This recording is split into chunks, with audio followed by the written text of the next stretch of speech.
여름에 한복판이라고 하는 중복이 가까이 오는 시기이니만큼 참 한여름답게 날씨도 매우 무덥습니다. 그리고 장마도 지리하게 계속되고 있는 가운데 특별히 건강을 잘 챙기셔야 할 것 같습니다. 무엇보다도 우려되는 것은 또 이 코로나 변이 확진자가 급속도로 이렇게 많이 나오고 있어 가지고 또 이렇게 긴장이 되고 있는 상태입니다. 참 우리가 이런 어려운 때를 살고 있는 것 같습니다. 이럴 때일수록 더욱더 겸손히 하나님을 의지하고 말씀으로 무장하는, 또 기도로 살아가는 그런 살아있는 믿음이 요청되는 시대가 아닌가, 그렇게 생각하면서 우리에게 주어진 과정을 살펴보도록 하겠습니다. 예,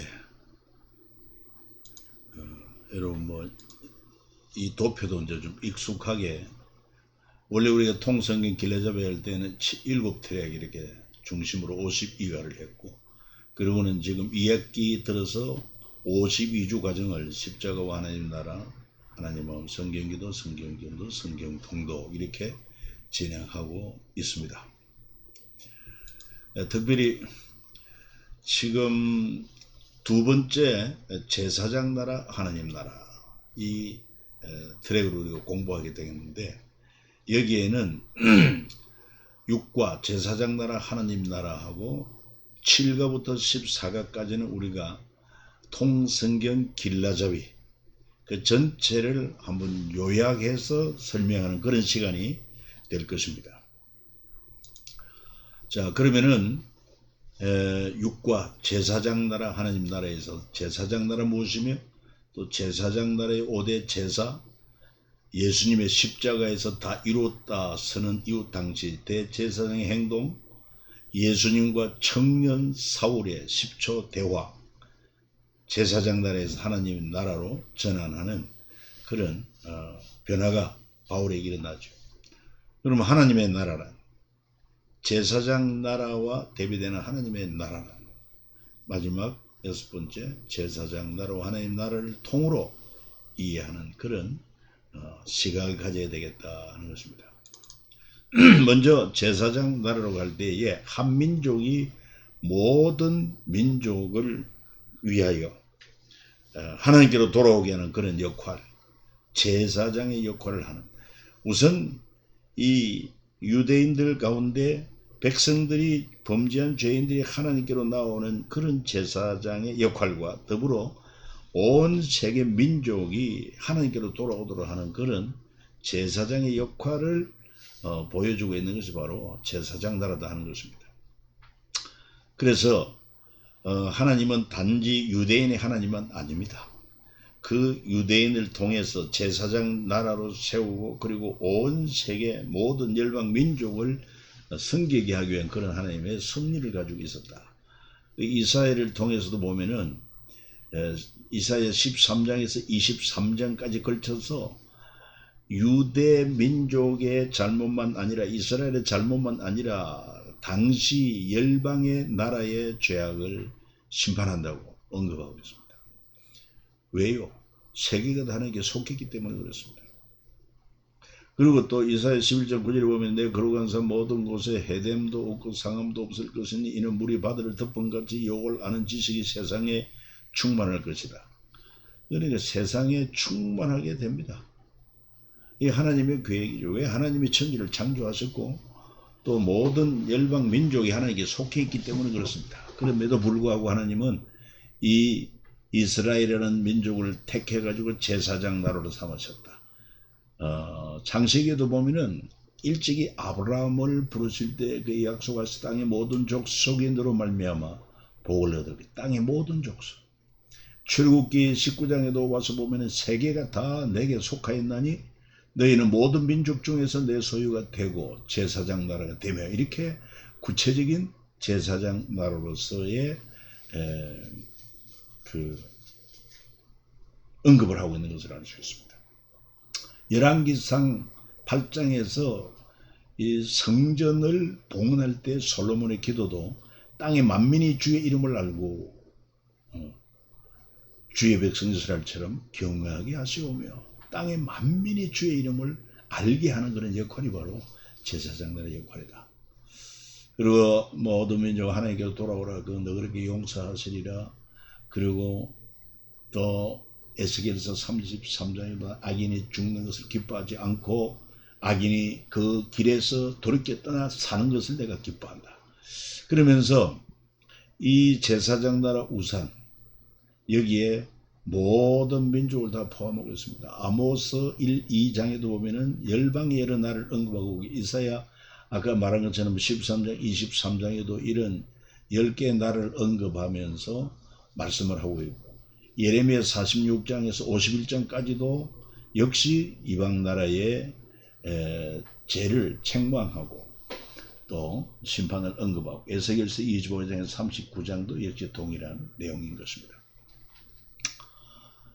이런 배경을 잘 기억해요. 그래서 제사장 나라는 언제부터 시작했냐? 6월절 어린 양으로 시작한 나라다, 이렇게 보면 되겠습니다. 이게 하나님의 이제 그런 섭리죠. 6월절 어린 양으로 시작한 나라가 제사장의 나라 시작이다.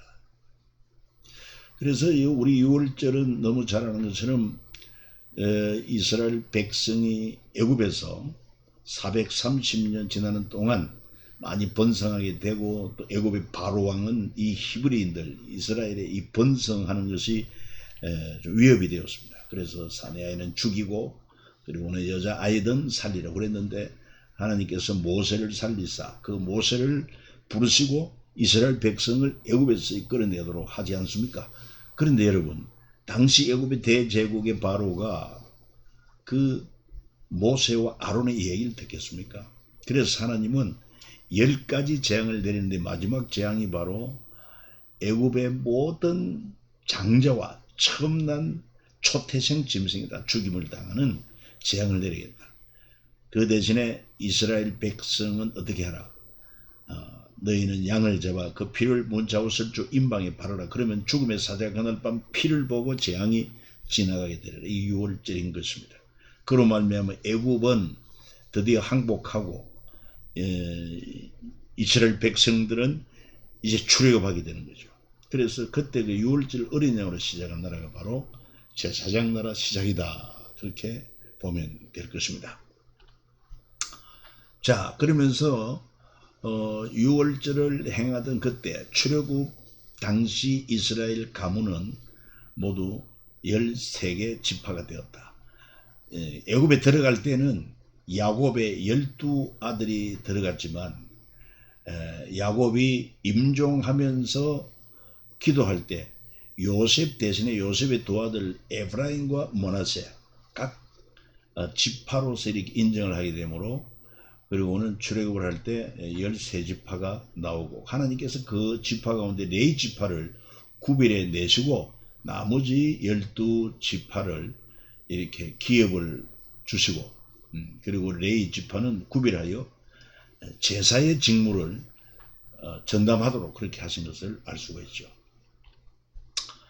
제사장 나라는 어떤 나라냐? 하나님의 용서가 있는 나라, 그렇습니다. 그래서 이 제사가 필요한 이유는 뭐냐? 제사가 필요한 이유는 죄인이 하나님 앞에 죄를 용서받고 그리고 하나님과의 관계를 회복하는 의미가 매우 중요한 것이죠. 그래서 제사장 나라에서 제사장은 여호와 앞에 그를 위하여 속죄한즉 그 무슨 허물이든지 사함을 받으리라. 그래서 제사를 드림으로 용서를 받도록 그렇게 한 것이 바로 제사장 나라입니다. 여러분, 반드시 하나님께서 율법을 주셔서 율법을 범할 때 그것이 죄가 됨을 알고 죄값은 사망인 줄 알고, 그런데도 불구하고 하나님은 은혜를 베푸셔서 그 죄를 용서받고 하나님과 관계를 회복할 수 있도록 하셔서 이게 바로 제사입니다.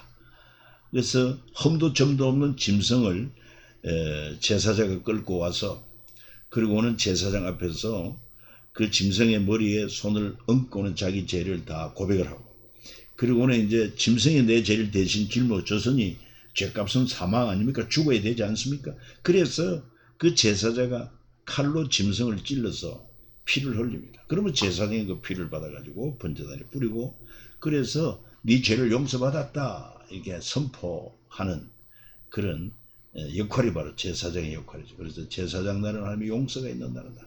죄인된 우리를 용서의 길을 열어주어서 하나님과 화목하게 하는 그런 중요한 의미가 있다. 그리고 제사장 나라는 이웃 사이 나눔과 거룩이 있는 나라다. 한마디로 사랑이 실천되는 나라다 이렇게 보면 됩니다. 혼자 사는 것이 아니라 더불어 사는 그런 내용을 가지고 있고, 또 제사장 나라는 민족 사이에 평화가 있는 나라다. 우리가 이 제사장 나라에 반하는 세상 제국은 평화보다는 전쟁입니다. 침략입니다. 그리고 압제하는 것입니다. 그렇지만 제사장 나라는 민족 간의 평화가 있는 나라를 추구하는 것입니다. 그루민이 너희 땅에 거류하여 함께 있거든 너희는 그를 학대하지 말고 너희와 함께 그루민을 너희 중에 낳은 자가 지혜이며 자기같이 사랑하는 너희도 애굽 땅에 그루민이 되었었느니라. 나는 너희 하나님 여호와이니라. 이렇게 말씀하신 것처럼 오늘도 우리 주변에 해외 이주민들이 많이 들어와 있습니다. 그들에게도 역시 하나님의 마음을 가지고 사랑을 하고 또 평화를 나누는 이런 삶을 살아야 되겠죠. 그리고 제사장 나라는 장자와 성전으로 이끄는 나라다. 그래서 6월절에서 애굽의 모든 장자가 죽임을 당할 때 이스라엘 백성은 그 6월 재앙이 넘어가는 그런 6월절 어린 양의 피 흘림으로 말미암아 장자들이 구속을 받습니다. 그래서 출애굽을 할 때 하나님께서 이스라엘 자손 중에 레위인을 택하여 이스라엘 자손 중 태를 열어 태어난 모든 자를 대신하게 하셨다.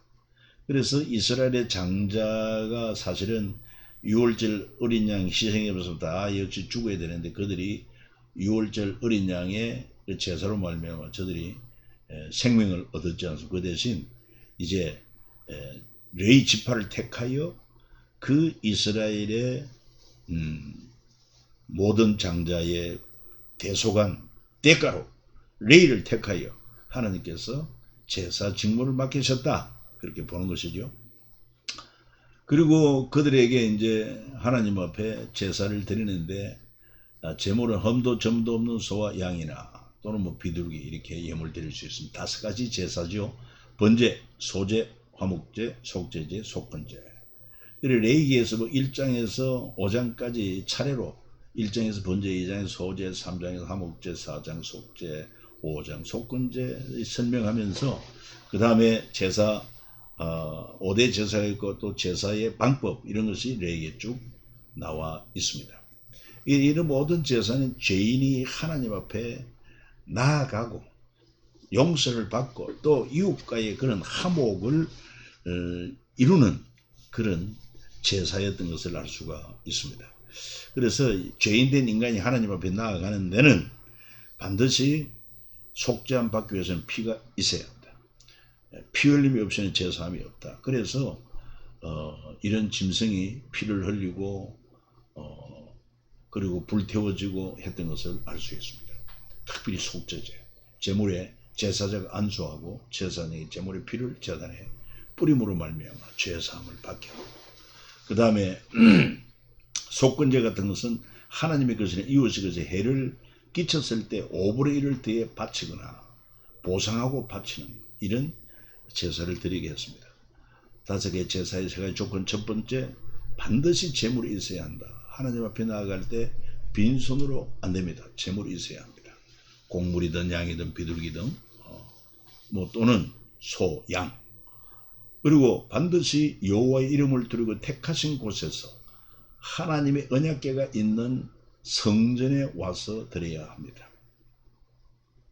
그러니까 아무렇게 되는 것이 아닙니다. 하나님께서 우리의 제사를 받으시겠다고 약속하신 그 성전, 오늘 우리도 하나님 앞에 예배할 때 반드시 하나님의 택하신 교회로 가서 예배하는 것이 옳겠죠. 그리고 제사장의 도움받아 하나님 앞에 제사자로 서야 한다.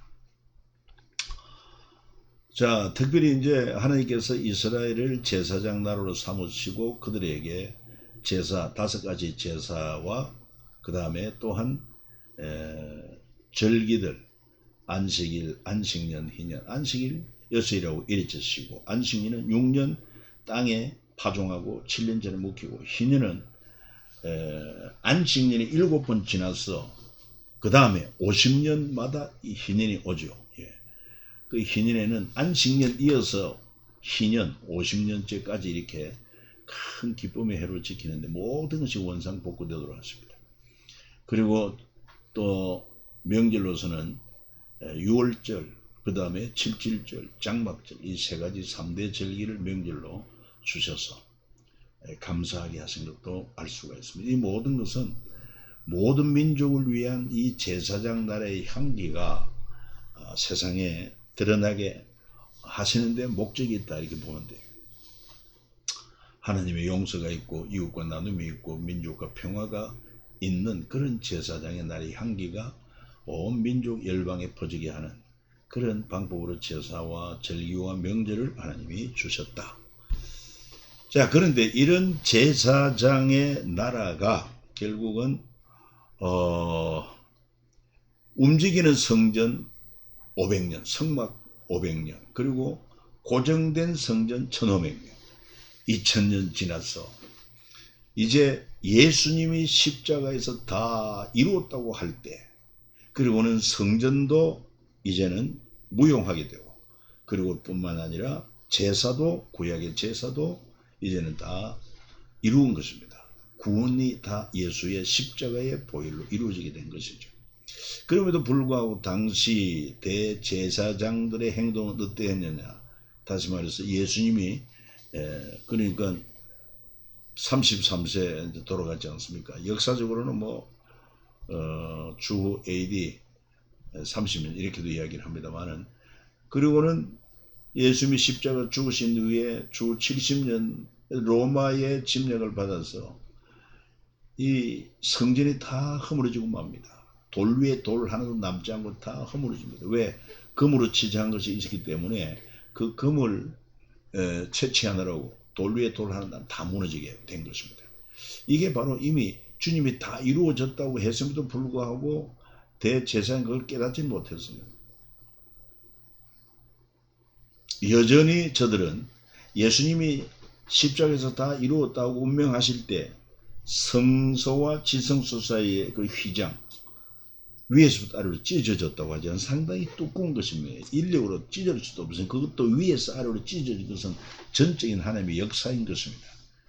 이제는 예수 그리스도, 성전된 예수 그리스도의 살과 피를 흘려 주심으로 이제 성소와 지성소 사이에 그 막힌 담이 무너지고 누구든지 예수 그리스도 십자가 보혈의 공로로 하나님 앞에 나오는 길이 이루어졌다. 그래서 성전 제도도 완성이요 성전 제사도 완성이 다 된 것입니다. 오직 예수 그리스도를 믿음으로 이루어지는 것입니다. 그럼에도 불구하고 당시 대제사장들은 이 하나님의 나라가 임한 것을, 제사장 나라가 끝나고 하나님의 나라가 이루어지는 것을 이해하지 못했어요.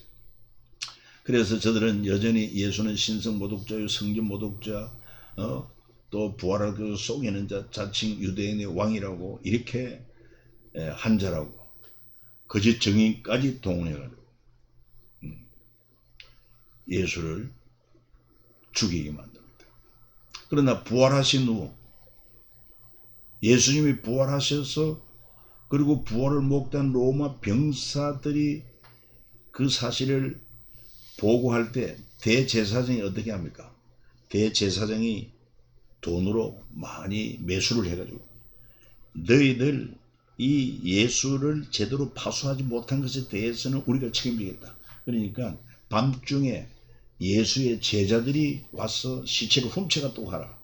그렇게 거짓 소문을 내게 만듭니다. 여기서 성경에 나옵니다. 마태복음 28장 11절에 13절 여자들이 갈 때 경비병 중 며칠 성에 들어가 모든 된 일을 부활하신 것을 대제사장이 알리니 그들이 장로들과 함께 의논하고 군인들에게 돈을 많이 주며 사람은 돈에 약합니다. 돈에 매수되는 것입니다. 이르되 너희는 말하기를 그의 제자들이 밤에 와서 우리가 잘 때 그를 도둑질하여 갔다라 부활을 믿지 않습니다. 받아들이지 않습니다. 진리를 거짓 것으로 이렇게 포장을 하고 있습니다. 그래서 이걸 도표로 드러내면 예수님 누구시냐? 대제사장이 바라보는 예수는 신성모독자요, 성전을 모독한 자요, 부활을 속인 자요, 자칭 유대인의 왕이라 이렇게 죄인으로 몰아붙인 겁니다. 신성모독은 아버지와 자기가 하나라고 하고 아버지가 내 안에 있다고. 성전도 모독은 뭡니까? 성전을 헐어라, 내가 사흘 만에 일으킨다. 부활을 속이는 자, 너희들이 나를 죽이면 내가 사흘 만에 다시 살아난다. 그리고 내가 유대인의 왕이다.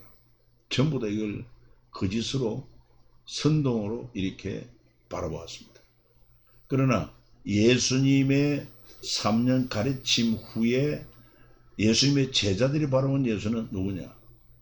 신성모독자와는 달리 하나님의 아들이고 성전모독자와는 달리 율법과 선지자를 완전하게 하신 분이고 참 성전 되신 분이고 부활을 속이는 자가 아니라 사망 권세 이기신 분, 첫 부활의 열매가 되신 분이고 자칭 유대인의 왕이 아니라 하늘과 땅의 모든 권세를 가진 분, 열방의 통치자라는 것을 제자들이 보는 예수님이었던 것을 알 수 있어요. 여러분은 어떻게 예수님을 보고 있습니까?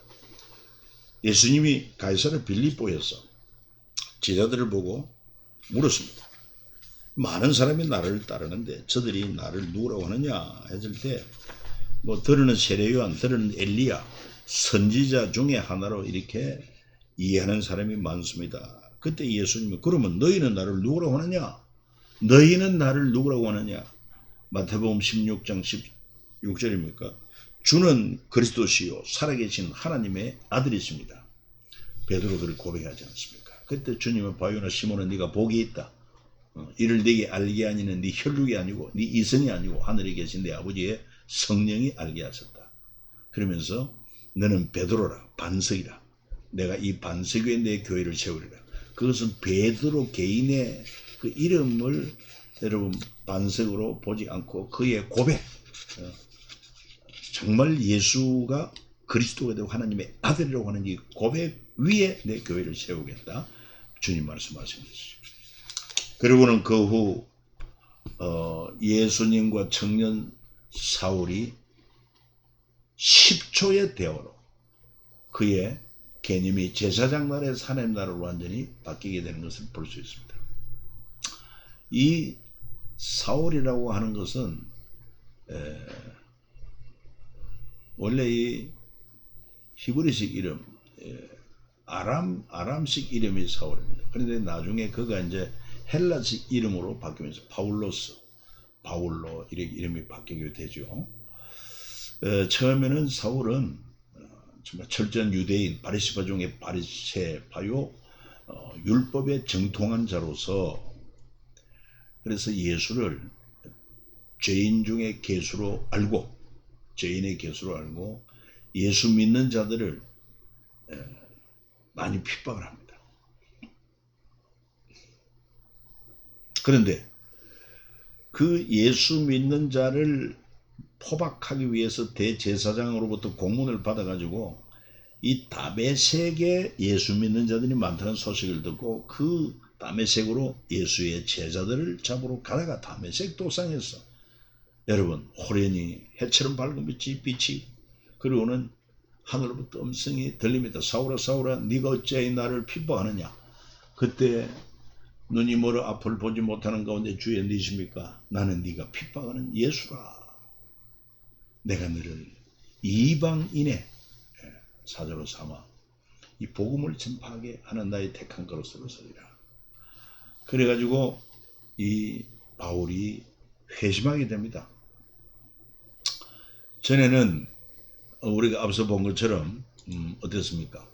대제사장이 바라보는 예수나 그 다음에 장로나 서기관이나 바울도 똑같이 이렇게 보았습니다만은 그러나 그 후에 그는 예수님을 만난 후에 이렇게 바뀝니다. 왜냐하면은 이렇게 대제사장들이 그동안 예수의 부활을 거짓으로 속였던 것도 다 돈을 주고 매수한 것, 그 다음에 사내들인 공회에서 여러 가지 거짓 정의들을 통해서 예수를 죄로 몰아서 죽이게 한 이 모든 것을, 그래서 그걸 사실로 받아들이고 그 거짓에 눈이 어두워졌던 것이요. 그러나 우리 부활의 주님을 만나고 그 후에 눈의 비늘이 벗겨짐으로 말미암아 예수님의 실체를 알게 되고, 그래서 예수님을 따르는 훌륭한 예수 그리스도의 종 바울이 된 것을 알 수 있습니다. 그래서 하나님의 나라는 이제 하나님의 어린 양으로 시작된 나라다. 제사장 나라는 6월절 어린 양으로 시작된 나라지만 하나님의 나라는 하나님의 어린 양, 세상죄를 지고 가는 하나님의 어린 양이로다. 그렇게 말한 것처럼, 여러분 6월절은 바로 그 이스라엘이 애굽에서 해방될 때 그 바로가 굴복하지 않자 그 애굽 전역에 장자 또 초태생 짐승이 다 죽임을 당하는 그런 재앙을 내릴 때, 그때 이스라엘 백성들에게는 양을 잡아라, 그리고 그 피를 너희 장막의 문 좌우와 그리고 임방에 바르라, 그러면 죽음의 사제가 그 피를 보고 넘어간다. 이 6월절 되잖아. 그때부터 바로 이 죄를 사함받고 하는 것이 제사장 나라. 그게 구체적으로 명문화된 것은, 성문화된 것은 바로 어디였습니까? 시내산에서 하나님 율법을 받고 또 성막을 만들고 제사장을 세우고 제사 제도를 다 가르친, 그때부터 정식적으로 제사장 나라가 되었지만은, 하나님의 나라는 세상죄를 담당하기 위해 이 땅에 오신 예수 그리스도께서 십자가에 못 박혀 유월절 어린 양처럼 죽임을 당하고 피를 흘린 그 순간부터 하나님의 나라가 시작된 것입니다. 그래서 이 구약의 제사날에 시작된 그 유월절을 주님은 하나님의 어린 양으로 오셔서 당신의 살과 피로 구약의 그런 짐승이 아닌 흠도 점도 없는 당신의 살을 찢고 피 흘리심으로 결국 우리의 죄를 다 대속할 것을 말씀하십니다. 그래서 유월절을 성찬식으로 바꾸죠. 1500년 유지한 유월절을 십자가 지시기 전날 성찬식으로 바꾸십니다. 이것은 내 몸이니라, 많은 사람을 흘리기 위해 흘리는 바는 나의 피니라. 그래서 떡을 떼어주면 받아 먹어라, 이는 내 살이다. 또 식후에 잔을 주며 받아 마시는 너희를 위하여 흘리는 바, 많은 사람의 죄를 대속하기 위해 흘리는 바 나의 피, 언약의 피다. 이런 말미암아 본격적인 하나님 나라를 예고하게 된 것입니다. 제사장 나라는 6월절 어린 양의 피에서 이제 하나님의 어린 양 예수의 보혈로 하나님의 나라가, 이거는 하나의 그림자로 보면 이게 이제 실체가 되는 것이죠. 그래서 구약의 율법은 장차올 좋은 일의 그림자요 그랬고, 실체는 바로 그리스도인 것입니다. 그래서 우리는 뭐 구약의 모든 그 율법과 선지자가 우리 주님 말씀하신 좀 폐하려 온 것이 아니고 완전케 하려 하심이라 말씀한 것처럼 이제 다 완성하게 된 것이고 완전하게 된 것입니다. 그래서 정말 십자가 복음 얼마나 위대한지 몰라요.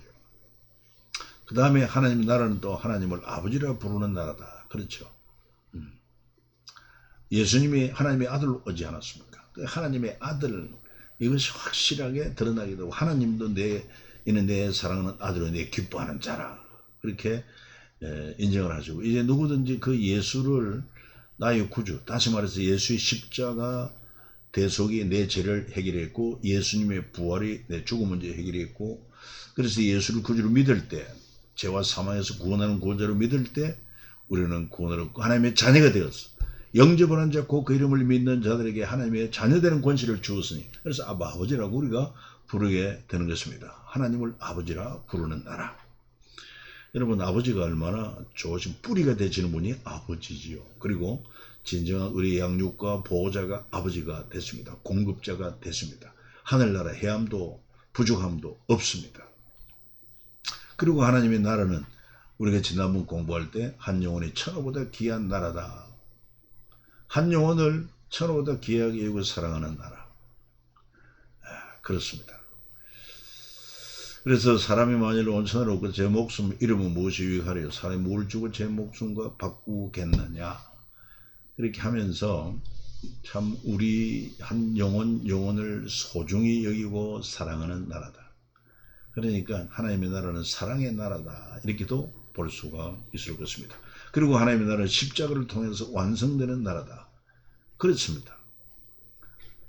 구약의 제사장 나라는 주님 오실 때까지 성전과 성전에서 제사를 드림으로 유지가 되다가, 그거는 율법의 그림자요 참 형상이 아니므로 참 형상 대신 예수 그리스도, 더 이상 짐승의 피가 내 죄를 속하는 것이 아니고 세상 죄를 담당하여 우리를 위해 대신 속죄하기 위해서 오신 예수 그리스도, 세상 죄를 지고 가는 하나님의 어린 양으로 오셔서 십자가에서 살을 찌고 피 흘려 죽으심으로, 유월절 어린 양처럼 구약의 수많은 속죄 제물처럼 그렇게 살을 찌고 피 흘려 죽으심으로 우리 죄를 단번에 영원히 속죄한 것입니다. 그래서 성경에서 피의 역사 참 중요합니다. 피 흘림의 역사. 아담과 하와가 범죄했을 때 에덴 동산에서 무죄한 짐승이 피 흘림을 당하고 죽임을 당하고 가죽옷이 되어 저들에게 입혀졌습니다. 그 후에 그 제사를 아담으로부터 배워서 쭉 이어지다가 가인과 아벨의 제사도 있고, 가인은 가인은 임의로 제사를 드리고 농산물로, 아벨은 아버지에게 배운 그대로 희생있는 제물로. 그래서 하나님이 아벨의 제사는 연락하고 가인의 제사는 연락하지 않았습니다. 바른 제사 알아야 됩니다. 그 후로 이제 이 시내산에서 율법을 주셨고, 그리고는 제사 제도를 줌으로 말미암아 그때부터 얼마나 많은 짐승의 피가 사람의 죄를 인하여 피 흘려 죽임을 당한지 모릅니다. 그러면서 레위기 17장 11절부터 14절 말씀도 참 중요한데, 주님께서 이렇게 말씀, 육체 생명의 피에 있음이라. 내가 이 피를 너에게 주어 너희 죄를 속하게 하였나니 생명이 피에 있으므로 피가 죄를 속한다. 그렇게 말씀했어요. 그래서 수많은 짐승이 피 흘렸는데, 짐승의 피 흘림은 하나의 형상 불과합니다. 그림자에 불과합니다. 신체는 죄 없는 사람, 완전한 사람이 내 죄를 대신해야 됩니다. 그런 사람이 누가 있습니까? 아담 이후로 모든 사람이 다 죄를 범합니다. 그래서 할 수 없는 것을 하나님만 하셨으니, 하나님이 세상을 이처럼 사랑해서 독생자를 주셨으니, 그 독생자 예수 그리스도 흠도 점도 없이, 여러분 오신 증거 뭡니까? 동정녀 마리를 통해 태어난 것 아닙니까? 그분은 사탄의 시험도 이기신 분 아닙니까? 그리고 하나님의 법을 다 완성한 분 아닙니까? 그래서 하나님도 인정함. 이는 내 사랑하는 아들로 내 기뻐하는 너희는 그의 말을 들으라. 이렇게 죄 없는 완전한 예수님이 인류 조상 아담의 대표로 제2의 아담으로 이 땅에 오셔서 우리 죄를, 아담의 죄를 대신 담당할 우리 죄가 다 거기에 포함이 되었고, 그래서 죄값은 사망의 선고대로 주님이 살을 찌고 피 흘려서 흠도 점도 없는 생명들을 피 흘려 주심으로 우리 죄를 다 속해 주심으로, 여러분 그동안의 그림자였던 것이 이제 다 이루어졌다. 그 구원이 다 이루어졌다 하는 것입니다. 얼마나 위대한 선언인지 모릅니다. 그리고 하나님의 나라는 제자와 교회로 이끄는 나라다. 이렇게 말할 수가 있습니다. 구약시대 제사장 나라는 제사와 성전으로 이끄는 그런 제사장 나라로 가면은, 이제 하나님의 나라는 예수님의 제자와 더불어 교회로 이끄는 나라. 그래서 주님은 이 땅에 교회를 세웠었습니다. 바로 베드로의 신앙 고백처럼 예수님을 하나님의 아들이고 그리스도라고 믿는 그 신앙 고백 위에 저희 몸된 교회를 세우는 것입니다. 그래서 여러분 우리가 이 교회 멤버가 될 때는 어떻게 합니까? 세례를 받아야 됩니다. 세례 받을 때 우리는 반드시 예수님을 나의 구원자로 고백을 하는 것입니다. 그래서 끊임없이 이것이 반복되는 것입니다. 마태복음 28장 19절 20절에 보면 너희는 가서 모든 족속 제자 삼아 아버지 아들 성령의 이름으로 세례를 주고 내가 너에게 분부한 모든 가르쳐 지키게 하라. 볼지어다 내가 세상 끝날까지 너희와 항상 함께 있으리라. 이렇게 하면서 하나님의 나라는 제자와 교회로 계속 이끄는 나라. 그래서 하나님의 나라는 이미 예수님이 십자가에 못 박혀 피 흘려 들어가시고 부활하심으로 시작이 된 것입니다. 그래서 그 하나님의 나라는 이미 이루어진 나라, 아직 이루어지지 않는 나라. 이미 이루어진 것은 우리 안에 하나님의 나라가 임한 것이고, 그리고 그 완전한 나라, 그 장소 포함한 그 나라는 아직도 완성되지 않았죠. 우리가 바라보고 있습니다. 자, 제사장 나라 그릇이 더 큰 하나님의 나라를 단계이다. 이 제사장 나라는 율법과 선지자들이 선포한 것인데, 우리 예수님의 율법과 선지자를 온전케 한 것처럼 완전히 폐한 것이 아니라 완성, 그리고 더 큰 하나님의 나라로 이렇게 당겼다 이렇게 보면 됩니다. 먼저 예수님의 세 가지 선은 뭐가 있습니까? 기록된 바 한 것은 구약서는 9권, 이걸 주님은 인정하십니다. 그리고 율법과 선지자도 인정합니다. 요한 때까지라고. 그리고 그 모든 율법과 선지자의 예언이 다 이루어졌다. 구원이 완성되었다. 그래서 제사장 나라라는 것은 이런 특성, 유월절 어린 양으로 시작했고, 하나님의 용서가 있고, 이웃 사이에 나눈 거룩이 있는 나라, 민족 사이에 평화가 있는 나라, 장자와 성전을 이끄는 나라, 이 제사장 나라로 하면은 이게 완성이 되어 가지고 이제는 하나님의 어린 양으로 시작된 나라요, 하나님을 아버지로 부르는 나라요, 한 영혼이 천하보다 소중한 나라요, 십자가를 통해서 완성된 나라요. 십자가 예수의 십자가를 통해서 우리 죄값을 단번에 영원히 속죄한, 그리고 이 복음을 통해서 제자와 교회로 이끄는 나라, 제자들이 복음을 전하고 교회로 이끄는, 이래서 하나님의 나라가 계속 확장되는 것입니다. 그래서 주님은 오늘도 우리에게 너희는 먼저 그의 나라 그의 일을 구하라, 그리하면 네 모든 것을 너희에게 더하시리라, 그 말씀 아직도 유용하죠. 자, 이제 끝으로 제사장 나라와 하나님 나라를 통으로 이해함이 중요합니다. 유월절 어린 양과 하나님 어린 양 이야기를 통으로 이렇게 이야기할 수 있어요. 유월절 어린 양은 장차올 하나님의 어린 양에 대한 그런 모형이다. 유월절 마찬가지입니다. 유월절과 성찬식을 통으로 이해할 수 있어야 됩니다.